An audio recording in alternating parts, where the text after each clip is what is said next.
Jadi ini kan ada reaksi macam-macam ya. Nah, kita lihat bahwa di sini ada 2 tahap reaksi. Yang pertama tuh endoterm. Dan yang kedua hasil gasifikasi menjadi CH3OH. Kita lihat bahwa di antara reaksi grafit yang endoterm itu reaksi yang pertama doang. Berarti kita milih reaksi yang pertama. Kemudian ada berikutnya, ada 3 pilihan reaksi sisa. Nah, yang paling baik itu yang 5. Karena dia nggak ada produk samping sama make reagen yang dihasilin di sebelumnya. Jadi reaksinya cukup bersih gitu. Kalau kita tulis penjumlahan reaksi yang dia pilih ini, itu C tambah 2O tambah 2 jadi CH3OH. Delta H-nya itu 3 kJ. Nah, karena reaksi ada 3 kJ, dia butuh energi buat ngelakuin. Nah, di sini kan kita nggak bisa milih reaksi 1 ya, nggak bisa milih yang kelima juga. Jadi 1 dan 5 itu udah dicoret. Ada berbagai opsi pilihan di sini. Nah, yang paling baik itu idealnya sih yang nggak ngasilin produk samping ya. Tapi di sini nggak ada yang sepertinya paling baik. Harusnya sih kalau di sini mau milih yang mana aja tuh nggak ngaruh ya. Karena semuanya ngasih produk samping dan semuanya tuh ngasih energi gitu. Ini kan ngasih energi, ini ngasih energi, ini ngasih energi, ini ngasih energi.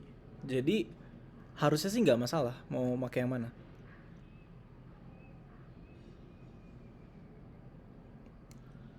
Nah, berikutnya kalau kita lihat di sini di soal C, lihat dia itu pertama ada pembakaran karbon. Kemudian ada pembentukan CO2 sama ada hidrogenasi karbon dioksida. Kita lihat dulu, reaksi pembakaran karbon itu reaksi kedua. Berarti dia itu 2C tambah O2 jadi CO2. Reaksi pembentukan karbon dioksida itu kalau dari di atas gak ada ya. Tapi yang ngebentuk karbon dioksida dari atas itu yang keempat. Berarti kita masukin yang keempat. Dia itu CO tambah H2O menjadi CO2 tambah H2. Yang terakhir hidrogenasi karbon dioksida CO2 tambah H2. Reaksi ke-6. CO2 tambah 3H2 menjadi CH3OH tambah H2O. Sorry, ini 2CO ya. Nah, di sini kita minta diagram entalpi reaksi. Jadi kalau yang pertama itu kan delta H-nya negatif. Yang ini juga delta H-nya negatif. Yang ini juga delta H-nya negatif. Semuanya delta H negatif. Berarti kalau kita disuruh gambar, nih kalau kita mau jumlahin, kita lihat dulu. Ini CO-nya belum hilang.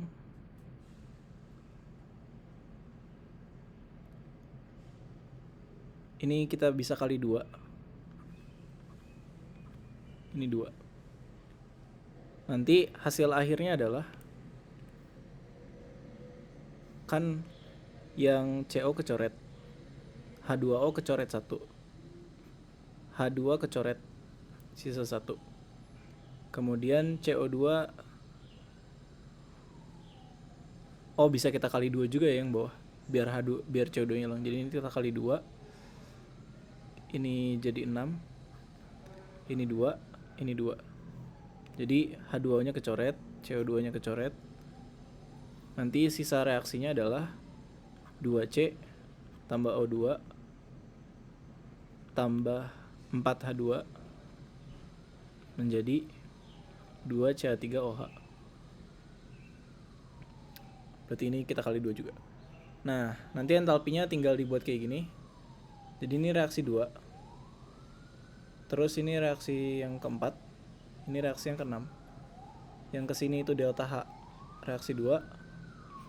Yang kesini bentar, nggak kayak gitu. Oke, ini gambar diagramnya yang serius. Jadi pertama kita punya C tambah O2.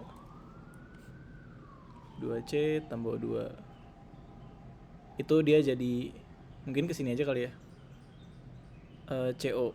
Terus CO-nya tambah H2O. Terus dia nanti bakal jadi,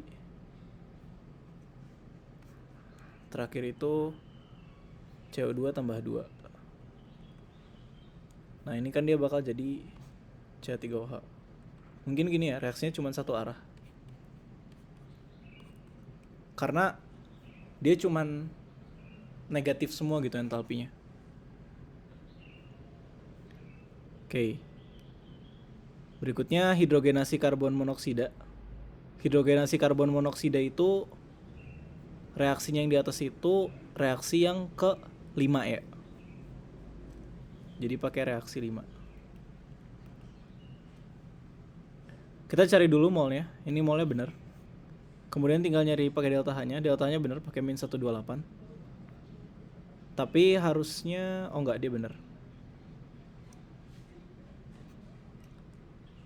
Kemudian yang soal E, batu bara sekian.